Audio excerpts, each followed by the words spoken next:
Halo, selamat pagi semua. Pagi, Pak.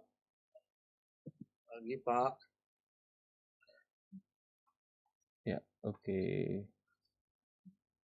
Jadi untuk di hari ini kita akan bahas materi kita untuk di pertemuan kelima. Jadi yang mau kita bahas ini akan melanjut dari pertemuan 4 kita kemarin. Kemarin itu kita sudah bisa melakukan kalau nggak salah itu kan di pertemuan 4. Jadi silakan diperhatikan dulu, dipahami penjelasan saya hari ini. Nanti saya akan kasih modul prakteknya ya untuk hari ini. Nah, kalau nggak salah kemarin kita sudah bisa melakukan proses read dan create data yang kita miliki di database MySQL pada tabel yaitu tabel mahasiswa. Ya, jadi di hari ini kita akan bahas bagaimana proses atau aktivitas dasar di dalam database selanjutnya yaitu bagaimana proses update dan proses delete data yang ada di database MySQL kita di salah satu tabel. Jadi tabelnya masih tetap kita lanjut untuk tabel mahasiswa ya. Jadi sebelum kita mulai share-share saya udah kelihatan ya. Sudah, Pak. Oke, ya. Nah, jadi kalau tadi kan proyek kita sebelumnya kan di pertemuan 4, kita akan lanjut saja di folder pertemuan 4 ini. Sebentar. Nah, sini kita akan melanjut di folder project pertemuan 4. Nah, seharusnya kan anggaplah alamat website kita sebelum kita masuk ke topik utama. Anggaplah website kita berada di sini. Ketika kita membuka folder pertemuan 4, harusnya yang terbuka adalah halaman sebuah web yang kita miliki, gitu ya kan. Nah, jadi di PHP itu ada sebuah konsep yang namanya root file.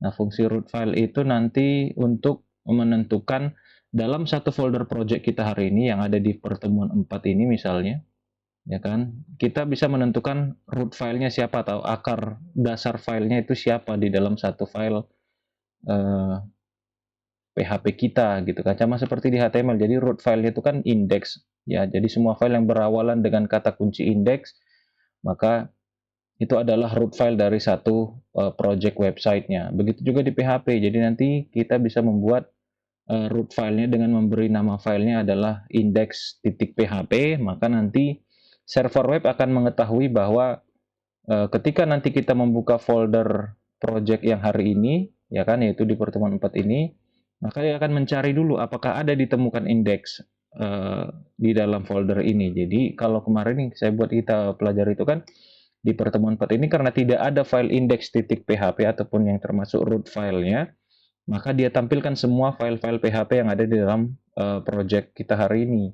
Nah, sedangkan kalau nanti kita memiliki sebuah file root ataupun file index, maka nanti ketika saya hanya membuka folder pertemuan 4, jika ditemukan ada file index, maka itu yang akan otomatis duluan dijalankan ataupun terlebih dahulu yang dijalankan tanpa harus kita menuliskan nama file PHP yang mau di-run gitu ya. Jadi misalnya di sini saya buat file indexnya nih. Ya kan, saya file baru bernama index.php. Nah, isinya itu HTML5, format HTML5 aja. Nah, di sini saya buat aja misalnya kalimat awal aja ya. Selamat datang kan di website. Dah, lalu kalau saya ulang lagi, saya refresh ulang lagi pertemuan 4 ini, folder pertemuan 4 ini. Kalau ditemukan file index, maka dia jalankan nih. Ya kan, dijalankanlah file index yang sudah ditemukan di dalam folder pertemuan 4 hari ini. Tapi kalau ini tidak ada, maka si server web kita akan menampilkan semua file PHP yang ada di dalam folder project tersebut. Jadi, mulai dari sekarang biasakan ketika kalian membuat folder project baru atau file baru, maka pastikan kalian sudah langsung menentukan siapa yang menjadi rootnya, yaitu file index, lalu isinya apa. Ya, gitu ya. Jadi biar gampang kalau kita buka folder pertemuan 4 ini yang tadinya mengakses database pweb yang kemarin ya dan tabelnya mahasiswa, maka seharusnya yang saya tampilkan di indeks itu yang ini, read 2 yang kemarin menampilkan data mahasiswanya ini. Ini yang saya tampilkan menjadi indeksnya. Misalnya. Nah, jadi tinggal saya pindahkan saja isi read 2.php ini saya copy, saya pindahkan ke indeks. Ini saya masukkan gini. Oke, maka ketika saya jalankan lagi folder pertemuan 4-nya saja di sini begini, maka yang dia jalankan adalah file read index.php yang isinya sudah saya ambil dari isi read 2 gitu. Ini dia ya. Nah, jadi lebih apa kan interaksinya nggak terlalu banyak kita ke link. Jadi nggak ribet makanya. Jadi kita sudah sediakan root filenya isinya apa, lalu nanti kita arahkan ke apa yang menjadi tugas dari sebuah file indeksnya gitu ya. Lalu bentar ya. Nah, seperti itu. Ya, kalau mau di-add ini yang kemarin kita sudah kerjakan. Di sini sudah kita buat validasi ya. Nanti sisanya untuk jenis kelamin dan yang lainnya itu bisa ditambahkan di file add. Kemarin kan itu terakhir yang kita buat. Kita bisa melakukan validasi inputan ya untuk mendeteksi apakah itu wajib diisi atau tidak gitu ya. Nah, kita lanjut di proses selanjutnya yaitu tinggal proses update dan delete. Kalau kita perhatikan di PHP MyAdmin ini sudah ada fitur delete dan update-nya sebenarnya di PHP MyAdmin. Kalau edit kan langsung ada ini edit ya. Kalau mau delete sudah ada disediakan kan gitu ya. Berarti kan proses edit dan delete data itu berdasarkan baris datanya, ya kan? Bukan menghapus sekali semua data, semua isi datanya, tapi menghapus beberapa record ataupun beberapa baris data, ya kan? Contohnya saya mau delete ini nih di PHP MyAdmin, berarti kan data di baris ini saja yang dihapus kan? Nah, kalau udah berhasil, kalau saya browse lagi udah hilang. Kalau mau saya edit misalnya di baris yang ini, di npep yang ini, berarti kan yang mau diedit itu hanya beberapa baris saja. Nah, biasanya kalau format edit itu kan berarti ketika saya klik edit, maka kita akan ditampilkan form kembali yang berisikan data yang kita pilih tadi, lalu kita isikan nanti apa yang mau kita lakukan perubahan dari masing-masing data yang kita miliki. Kan gitu prosedural edit. Ya, lain cerita dengan proses delete. Proses delete itu berarti kan menghapus seluruh data, jadi nggak perlu ditampilkan form lagi, gitu kan. Nah, jadi proseduralnya berbeda antara edit dan hapus. Walaupun sama-sama memilih baris datanya, tetapi proseduralnya ataupun tahapannya berbeda. Itu tadi ya. Kalau edit berarti kita tampilkan dulu semua data yang kita pilih, ya. Lalu kita tampilin. Setelah itu kita rubah dari beberapa data ini menjadi data yang kita inginkan, lalu kita tinggal klik tombol save atau apapun nanti kita buat nama tombolnya. Kalau di PHP MyAdmin namanya go kan gitu ya. Maka nanti dilakukan perubahan data dari yang kita pilih tadi. Nah, biasanya kalau edit dan delete itu kan karena dia berdasarkan beberapa baris data, maka kita gunakan nanti klausa untuk menghapus dan mengedit itu menggunakan primary key di tabel yang ada di tabel mahasiswa itu, yaitu NIM. Ya. NIM ini sudah saya tentukan kemarin menjadi primary key. Caranya kan kemarin kalau nggak salah kan tinggal diklik aja di sini di bagian mana ya? Di bagian saya kalau di sininya nggak ada lagi ya kelihatan. Oke, tadi harus kalian tentukan dulu ini menjadi primary key-nya. Kan gitu ya, kalau di query kan SQL kan seperti itu. Kalau mau menghapus data kan kita harus tentukan menghapus data berdasarkan field apa. Nah, disarankan field-nya adalah yang merupakan primary key, gitu kan. Oke, jadi kita akan coba tiru yang dimiliki oleh PHP MyAdmin ini tampilannya. Karena kalau kita lihat yang kita miliki sudah hampir mirip. Ya kan? Tinggal kita menambahkan fitur edit dan delete seperti ini. Mungkin kita tambahkan setelah kolom ponsel ini, kita akan tambahkan kolom baru yang nanti di dalam setiap barisnya ini ada pilihan update dan delete gitu ya. Maka saya kembali ke indeks yang berisikan tadi data itu. Nah, di sini saya tambahkan kolom baru setelah ponsel. Di sini saya tambah, saya buat aja namanya misalnya proses. Ya, prosesnya mau ngapain gitu ya. Nah, di sini Setelah field ponsel, saya tambah di sini perintahnya variable data index nggak pakai lagi itu ya, sorry. Berarti kita di sini di kolom baru ini menampilkan sebuah link yang berisikan pilihan edit dan delete. Maka saya pakai tag A yang di sini untuk edit, lalu satu lagi tag A untuk delete. Ya kan, kalau kita perhatikan sekarang, ini saya refresh, nah sudah ada ya edit dan delete-nya. Mungkin ya seperti ini dulu. Nanti boleh kalian desain ulang menggunakan CSS ataupun Bootstrap dari segi tampilan linknya. Ya, tapi di sini sudah bisa edit dan delete. Nah, lalu di masing-masing href-nya ini kita arahkan ke halaman yang kita inginkan. Misal, kalau nanti diklik edit, saya akan arahkan ke file yang bernama edit.php. Lalu, nanti ketika saya pilih nanti edit ini, kan tadi saya bilang bahwa proses edit dan delete itu menggunakan parameter ataupun menggunakan data yang berdasarkan yang ada di dalam field yang kita miliki. Ya, jadi tadi kan saya bilang bahwa field yang kita tentukan untuk menghapus dan mengedit data itu atau update data itu gunakan field yang merupakan primary key. Maka saya akan gunakan primary key name ini untuk dikirim ketika edit PHP dibuka. Maka kita butuhkan di sini metode get. Nah, di ketika nanti saya arahkan ke edit.php, kita gunakan metode get. Nah, berguna lagi materi yang kemarin sudah kita pelajari di pertemuan 1. Metode pengiriman data ya. Saya akan gunakan get, lalu saya kasih nama get-nya, saya samakan aja dengan nama primary key-nya, saya buat aja name sama dengan, lalu saya sisipkan di sini PHP. Ya kan? Lalu seperti ini. Variable data, lalu saya tuliskan di sini field primary key-nya yaitu name. Oke.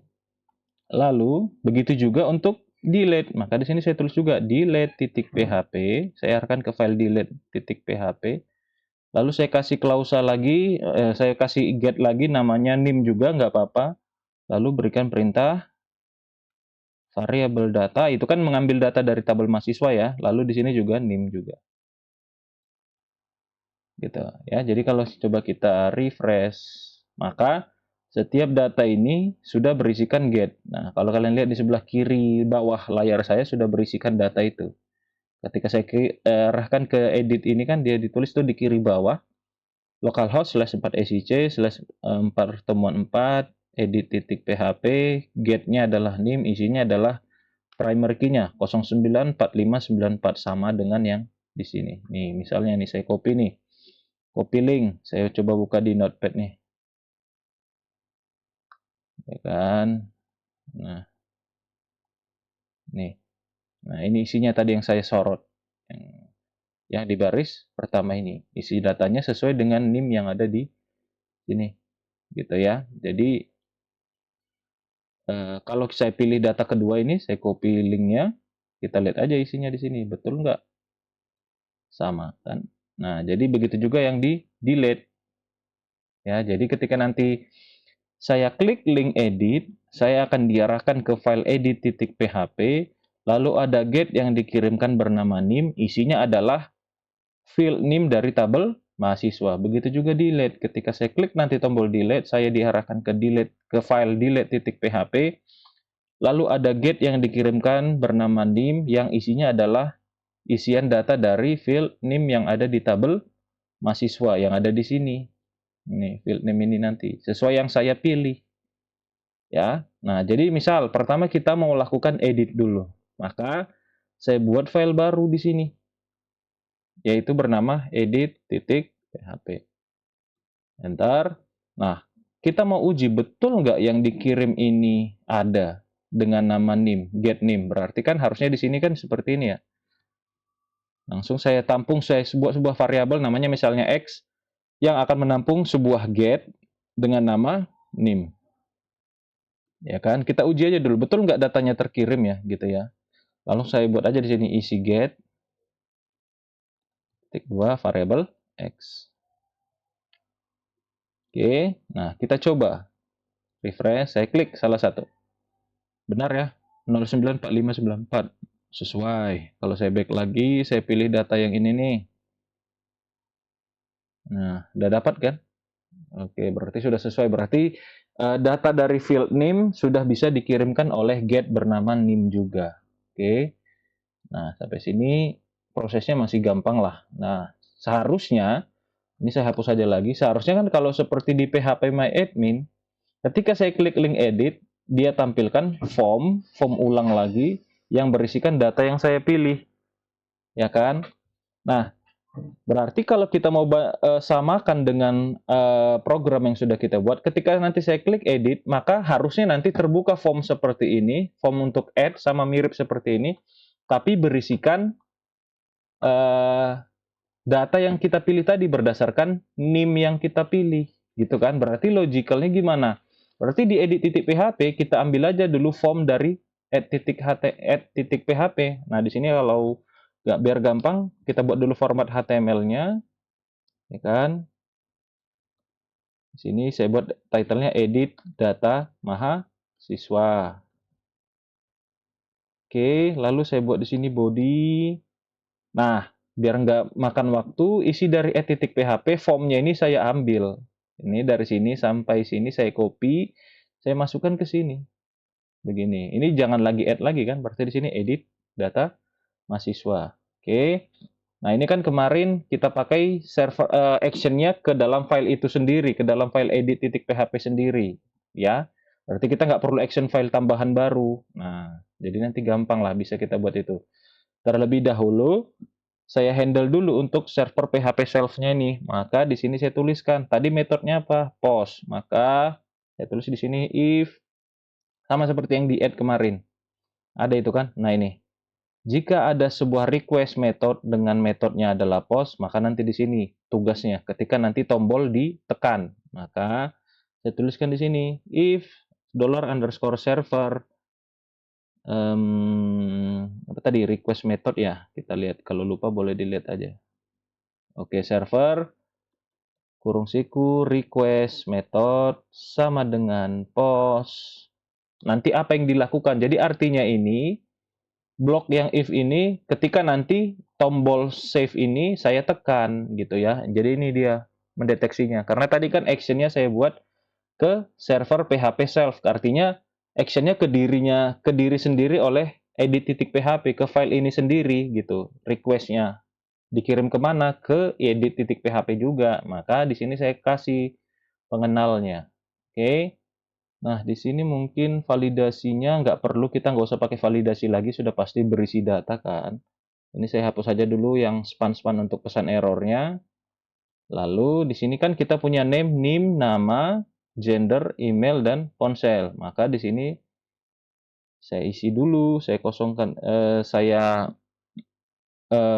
suju ada dulu. Harusnya kan di sini ada variabel tambahan untuk menampung name, nama. Tapi nanti belakangan aja. Yang pertama yang harus kita lakukan berarti, nah ini belum saya kasih buka PHP. Di sini harus ada buka PHP. Gini ya. Oke, karena disisipkan ya. Oke, sudah.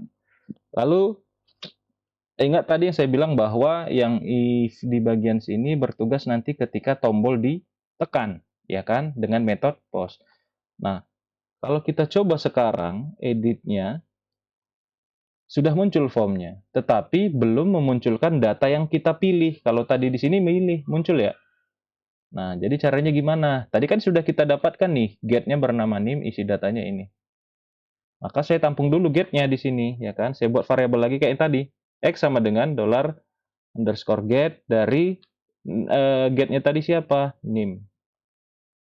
Oke, lalu saya masukkan query untuk mencari data. Berarti kan kita cari dulu datanya, biar bisa tampil ke sini. Ke masing-masing inputan kita ini, kan gitu ya. Maka di sini saya buat select bintang from double apa? Mahasiswa kan? Mahasiswa. Where field apa yang kita gunakan tadi aturannya? Nim kan? Maka di sini where nim sama dengan isi variabel X. Kutip $$X. Oke, lalu saya buat variabel untuk mengeksekusinya. Saya buat aja nama variabelnya result. Boleh.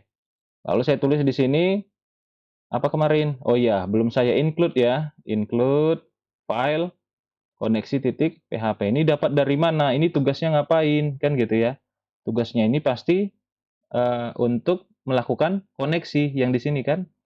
Nah, variabel kon ini nanti yang bertugas melakukan koneksinya. Maka di sini kita panggil variabel koneksi pakai simbol panah, lalu query dari variabel SQL, ya kan?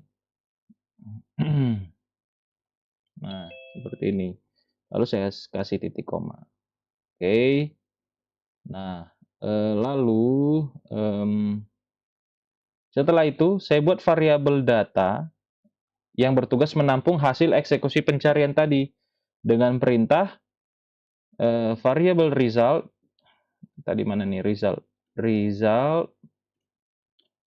Nah, ini simbol panah, lalu di sini fetch ASOC, ya kan? Tapi sini kita nggak pakai while karena kita kan mau menampilkan satu persatu saja, bukan keseluruhan. Kalau mau menampilkan data keseluruhan baru kita pakai while seperti yang ada di indeks ini, gitu ya. Lalu di masing-masingnya ini kita beri value inputannya, kita tambah atribut value. Berarti atribut value kan fungsinya meletakkan isi dari masing-masing inputan kan. Maka untuk inputan dengan name saya tuliskan di sini, sisipkan PHP lagi, variabel data pada field name. Yang dikurung sikunya itu nama fieldnya ya, yang dikurung siku ini adalah field name yang ada di tabel mahasiswa. Maka kalau tulisannya di sini huruf kecil semua, mana tadi tabel kita? Ini tabel mahasiswa. Kalau NIM-nya di sini huruf kecil, maka sesuaikan dengan yang ada di dalam kurung siku kutip satu ini. Gitu ya. Lalu untuk nama juga seperti itu. Di sini kita sisipkan lagi PHP. Ya, simbol tanda tanya sama dengan ini, sama dengan perintah PHP echo gitu ya. Jadi biar nggak terlalu banyak kita menuliskan perintah echo, langsung aja simbol kecil. Ini kan pembuka PHP. Langsung kasih sama dengan artinya ada satu paket dengan echo-nya gitu. Jadi nggak perlu nulis perintah echo lagi. Variabel data, baru field di sini field nama gitu ya. Nah, begitu juga untuk jenis kelamin nanti saya tambahkan satu option lagi. Di sini ya sama seperti tadi, variabel data, field-nya adalah gender ya kan. Di apa kita? Di database kita, di tabel mahasiswa. Variabel data, field-nya adalah gender. Oke, ya. Lalu yang terakhir, atau sampai sini kita coba save dulu, lalu kita lihat. Betul nggak datanya sudah muncul? Saya kembali, saya ambil data ini, si Anto, edit. Nah, dapat kan? Anto, jenis kelamin si Anto tadi laki-laki, gitu ya. Lalu di sini nanti muncul jenis apanya, emailnya. Saya tambah lagi di sini value, variable data, fieldnya adalah email, lalu tutup PHP. Begitu juga ponsel, value-nya adalah variable data, ponsel, seperti ini. Oke, lalu, nah sudah, kan? Sudah muncul semua. Udah sama seperti kalau saya pilih juga si Anto di sini. Ini edit. Oke, nah sudah sama ya. Mungkin tampilannya aja yang berbeda, tapi kalau dari segi konsep atau aturan tahapannya sudah sama. Lalu ketika nanti saya klik tombol save, maka baru berjalanlah tugas yang ada di sini. Gitu kan? Maka di sini saya tuliskan, saya tampung dulu masing-masing name-nya ini, name, nama, gender, isi datanya tadi, email dan juga ponsel. Maka di sini saya buat lagi variabelnya. Variabel nama sama dengan $_post, metodenya post kan? Post nama. Lalu di sini setelah itu apa tadi? Name ya, sorry, saya belum buat name. Post name. Lalu gender $_post gender. Begitu juga email, menerima post dari name-nya juga email. Lalu juga ini password.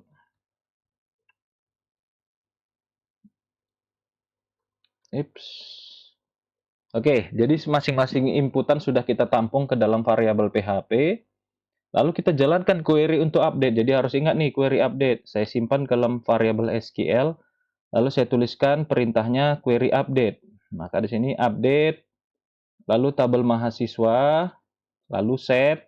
Berarti yang mau kita update kan mulai dari nama. Jadi kan syaratnya kan untuk diedit itu sebenarnya kan yang dibolehkan adalah data atau field selain primary key. Berarti yang boleh kita izinkan diupdate adalah nama, gender, email, dan ponsel. Maka di sini query-nya langsung saya mulai set field nama isinya diambil dari variabel nama. Ini field ya. Sebelum sama dengan ini adalah field di tabel mahasiswa, lalu ini adalah variabel yang menampung data dari text box nama, ya kan? Oke, baru selanjutnya kasih koma. Field selanjutnya apa tadi? Gender. Ya kan? Menampung data dari variabel, isinya nanti dari variabel gender. Selanjutnya adalah email. Mengambil data dari variabel email, ya kan? Lalu selanjutnya field ponsel, datanya diambil dari variabel ponsel. Oh, ini bukan password, sorry. Saya ketagihan buat password. Ini ponsel. Ini ponsel. Oke. Lalu kalau mau update kan harus ada where-nya kan, karena mengupdate itu kan data tertentu, maka kita gunakan where-nya. Siapa primary key? Name. Datanya disimpan siapa? Variabel name. Udah, selesai. Lalu kita suruh eksekusi. Result sama dengan connection query dari variabel SQL. Lalu jika saya buat kondisi if result, artinya jika eksekusi di variabel result berhasil, kita ngapain? Kita pindahkan halamannya, ya kan, pakai header, location, titik 2, siapa tadi? Index, kan itu root filenya kan? Oke, kita coba. Awalnya datanya namanya Anto, saya mau merubah, misalnya si Anto tadi nih, saya mau rubah namanya bukan hanya Anto, saya buat namanya Anto Nius. Jadi yang berubah hanya nama. Ketika saya save, maka sudah berubah menjadi Anto News. Lalu misalnya saya edit nih, apakah hanya satu saja? Semua bisa. Ke semua fieldnya bisa lah. Karena tadi kan sudah kita tentukan, ups, ponsel kok nggak undetect, kok jadi kosong. Di mana salahnya? Di sini saya kasih. Ponselnya Pak, kurang L. Ya, di sini ya. Oke. Ya, lalu coba saya refresh, saya masukkan nomor ponselnya di sini, acak. Lalu saya save, maka sudah bisa juga tersimpan. Begitu juga nanti kalau semua fieldnya nih, kecuali NIM, karena kan nanti ini sebagai acuan untuk update-nya, untuk query where-nya. Jadi jangan sampai ini dirubah. Ya, makanya banyak ada orang seperti ini kan, kalau ini masih bisa diedit nih. Kan bahaya. Berarti NIM-nya sudah berubah kan. Padahal nanti ini kan kita gunakan sebagai klausa where-nya. Maka lebih baik di sini, di inputnya ini jangan lagi dikasih izin untuk bisa diedit datanya. Maka kita tambahkan aja atribut yang namanya read only. Ini. Jadi dia hanya bisa dibaca, nggak bisa di write, nggak bisa ditulis. Nih, kalau saya refresh, ini nggak bisa diisi lagi datanya. Udah saya tekan apapun di keyboard ini nggak akan bisa ada hasilnya. Karena dia nanti kita gunakan sebagai patokan. Boleh juga langsung dari text box ini ataupun langsung dari get yang di sini. Ini kan ada getnya nama nim. Kan siapa tadi yang bertugas menampung itu? X kan? Boleh juga gitu. Tapi nggak apa-apa lah, kita pakai aja yang ada di text box nim-nya. Ya, jadi prosesnya sudah berhasil. Mau data yang manapun kita rubah, misalnya si Ucok, rupanya namanya bukan Ucok, ya kan? Misalnya jadi kita buat jadi Yono, ya kan? Kita save, maka sudah berubah menjadi Yono, gitu ya. Sampai sini proses edit ada yang mau ditanyakan dulu? Siapa tahu ada yang miss tadi tahapannya, ada yang belum paham. Silakan, saya kasih waktu.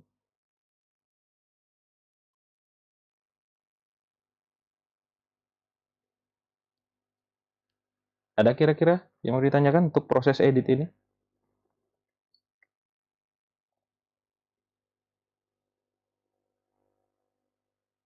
Gak ada, yakin? Ada yang mau ditanyakan, Komting, Swendi? Atau yang lainnya?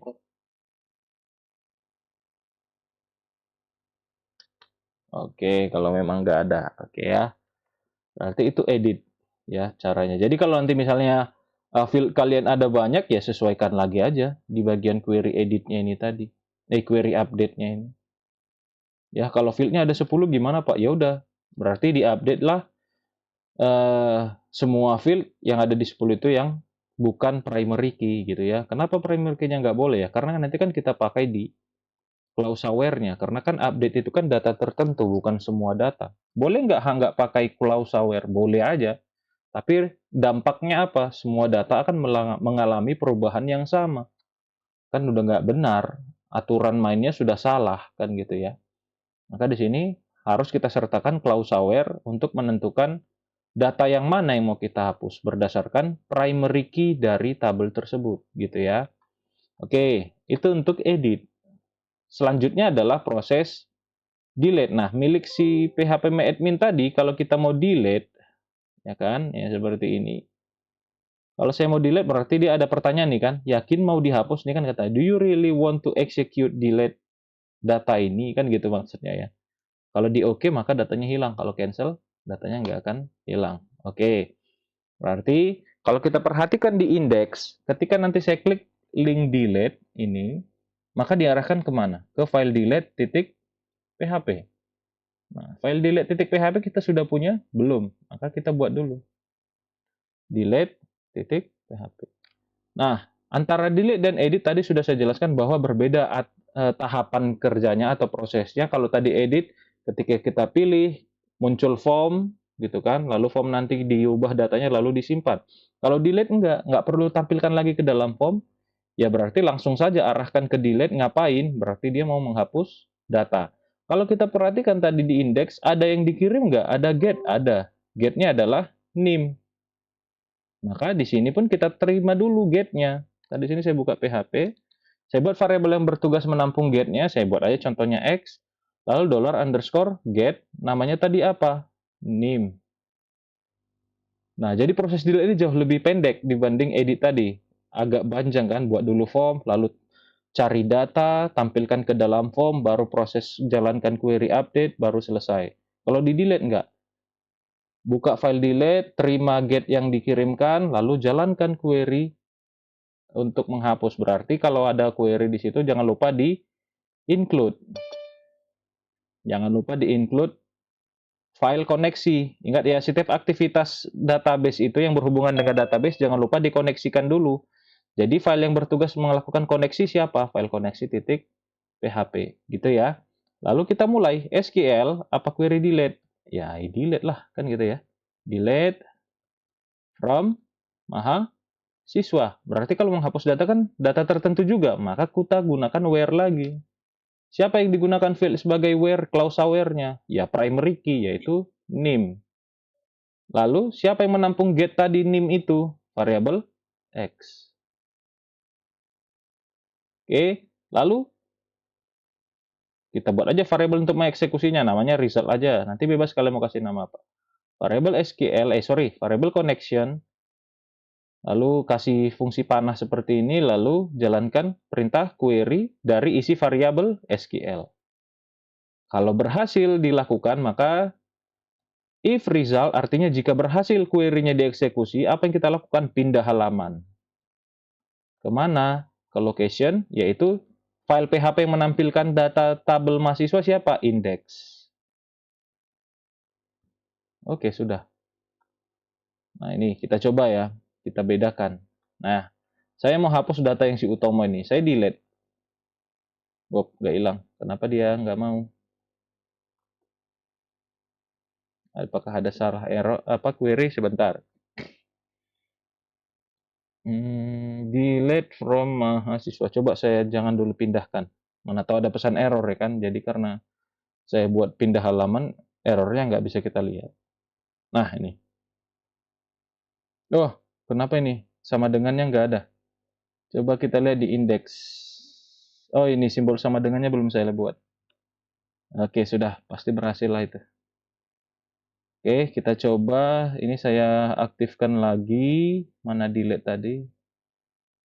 Ini saya buka lagi komentarnya. Saya refresh. Saya delete si Utomo. Sudah, hilang. Saya delete lagi ini yang data asal-asalan ini. Hilang. Begitu juga pasti di sini juga hilang. Ini pasti hilang nanti. Ini dan juga Utomo hilang. Kalau saya refresh, ini saya buka browse ulang lagi. Dah, hilang kan? Tapi bedanya tadi kan kalau di phpMyAdmin ada pertanyaan seperti ini nih. Ya kita bisa buat mirip seperti itu. Ketika di delete ada pertanyaan. Yakin mau dihapus gitu ya kan. Siapa tahu silap menekan tombol delete gitu kan. Entah lagi termenung dia menggunakan aplikasinya, terpencetnya entah apa. Mungkin kebetulan yang terpencet adalah tombol delete. Ya udah hilang datanya. mau dikembalikan mau cari kemana, udah dihapus kan gitu ya. Maka kita perlu ada seperti konfirmasi gitu kan, yakin mau dihapus datanya gitu kan.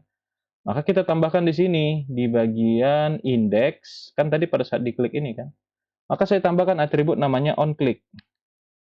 Jadi kita bisa sisipkan JavaScript langsung di baris itu ketika nanti tombol delete ditekan. Makanya ini namanya eventnya onClick. Ya, event onClick. Maka di sini saya tuliskan aja return confirm. Jadi perintah untuk mengkonfirmasi namanya confirm. Lalu saya tuliskan di sini kalimatnya apa. Misalnya saya buat aja yakin dihapus gitu ya. Oke, kita coba ya. Refresh. Nah, sudah ada pertanyaan. Yakin dihapus? Kalau cancel berarti nggak jadi. Kalau saya pilih yakin, saya klik delete, kalau saya pilih OK, maka datanya berubah. Jadi hampir mirip lah dengan yang dipiliki PHP admin ya. Kalau di sini kan mungkin, langsung delete aja tuh. Nah, ini seperti ini kan. Ada pertanyaan. Ya, jadi kalau kalimatnya ini kan nanti tinggal disesuaikan aja kan sesuai dengan data yang dipilih gitu ya. Tapi konsepnya udah sama, udah ada confirm-nya. Nah, gitu ya. Ada yang mau ditanyakan kira-kira dari proses delete ini? Jadi delete itu lebih simpel aja, lebih pendek tahapannya. Ada kira-kira yang mau ditanyakan?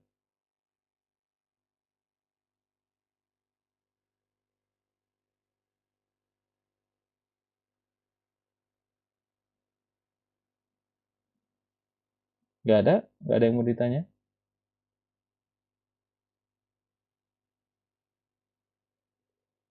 Oke lah, kalau memang tidak ada nanti boleh dicoba, saya akan kirimkan lanjutan lagi modulnya dari proses update dan delete ini ya. Nah, jadi proses utamanya ya kan di dalam database create, read, update, delete udah kita bahas nih dalam 2 pertemuan terakhir. Di pertemuan 4 dan pertemuan hari ini. Harusnya ketika ada tabel baru lagi, ya bisa pasti digunakan proses ini. Kan itu proses dasarnya nih. Create, read, update, delete. Ya, ada 4 aktivitas atau 4 aktivitas dasar dalam memanipulasi database atau memanipulasi data di dalam tabel database gitu ya. Nanti boleh dicoba, saya akan kirimkan modulnya biar bisa dicoba langsung di laptop masing-masing ya. Nanti bisa dipahamilah prosesnya ini. Jadi sebenarnya website itu ya aktivitas ini. Bagaimana kita menggunakan sebuah database dan tabel-tabel yang ada di dalamnya untuk digunakan di berbagai kebutuhan website. Jadi hampir semua website itu pasti menggunakan database dalam menyimpan informasi yang ada gitu ya. Jadi ini sebenarnya target utamanya bagaimana kita bisa menggunakan sebuah database dalam mengelola informasi di dalam website gitu ya. Jadi ini kalau 4 proses utama di dalam tabel database ini bisa kalian kuasai, bisa kalian pahamin, harusnya udah bisa buat website sederhana sekalipun gitu kan. Ya untuk kegiatan apapun itu, harusnya udah bisa. Karena sudah eh, kalian sering berinteraksi seperti ini dengan website, apa salahnya kalian buat apa yang kalian inginkan dengan kalian sudah tahu 4 proses dasar ini gitu ya. Jadi ya ini sangat menarik sebenarnya karena saat ini semua orang masih menggunakan website gitu kan. Nah, jadi bisa dipelajari. Boleh nanti dikembangkan desainnya ini yang lebih menarik lagi ya, sesuai dengan kalian sudah pelajari HTML dan CSS ataupun Bootstrap, supaya tampilannya lebih menarik gitu ya. Mungkin kalau dilihat orang saat ini ya kok jelek tampilannya kan gitu ya. Tapi nanti boleh didesain ulang. Ataupun nanti kita akan bahas di pertemuan selanjutnya bagaimana agar ketika kita memproses di dalam website kita itu ada lebih dari satu tabel, lalu tanpa harus banyak menggunakan perintah-perintah yang berulang-ulang seperti ini, nanti kita akan pelajari di pertemuan selanjutnya ya. Ada yang mau ditanyakan kira-kira sebelum kita akhiri pertemuan kita hari ini? Oke, Pak. Ada kira-kira? Nggak ada ya, oke. Kalau begitu nanti boleh dicoba, saya akan kirimkan modul hari ini ya.